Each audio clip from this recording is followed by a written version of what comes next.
الحمد للہ رب العالمین والعاقبۃ للمتقین والصلاۃ والسلام علی سید الانبیاء والمرسلین اما بعد۔ رمضان المبارک میں دوسرا کام کرنے والا ہے کہ نماز تراویح میں قرآن سنیں۔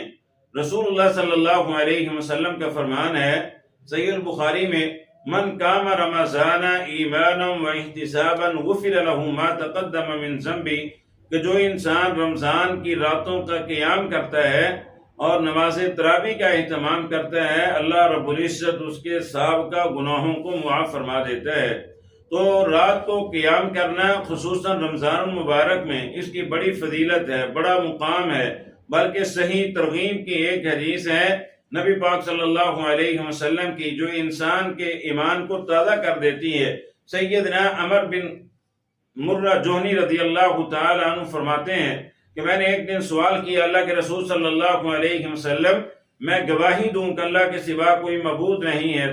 اور آپ اللہ کے سچے رسول ہیں، اور میں 5 نمازیں پڑھوں، وَأَدَّيْتُ الزَّكَاةَ زکوٰۃ بھی ادا کروں، وَصُمْتُ رمضان میں رمضان کے روزے بھی رکھوں، وَقُمْتُ ہوں اور میں رمضان کی راتوں کا قیام بھی کروں، نماز تراویح کا اہتمام بھی کروں، فَمِمَّنْ أَنَا، تو قیامت کے دن اللہ رب العزت مجھے کن لوگوں میں اٹھائے گا؟ تو نبی صلی اللہ علیہ وسلم نے فرمایا من الصدیقین والشہداء، آپ نے فرمایا کل قیامت کا دن ہوگا، اللہ تمہیں صدیقین کے صف میں کھڑا کر دے گا اور اللہ رب العزت تمہیں شہیدوں کے صف میں کھڑا کر دے گا۔ تو رات کو کوشش کریں، سارے دوست و احباب نماز تراویح کا ضرور اہتمام کیا کریں اور قرآن سننے کی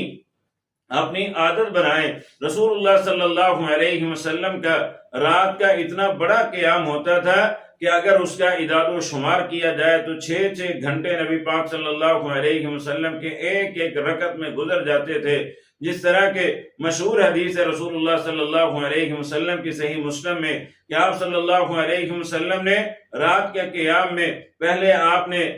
سورۃ البقرہ کی تلاوت کی، پھر آپ صلی اللہ علیہ وسلم نے اس کے بعد سورۃ آل عمران کی تلاوت کی، پھر سورۃ النساء کی تلاوت کی۔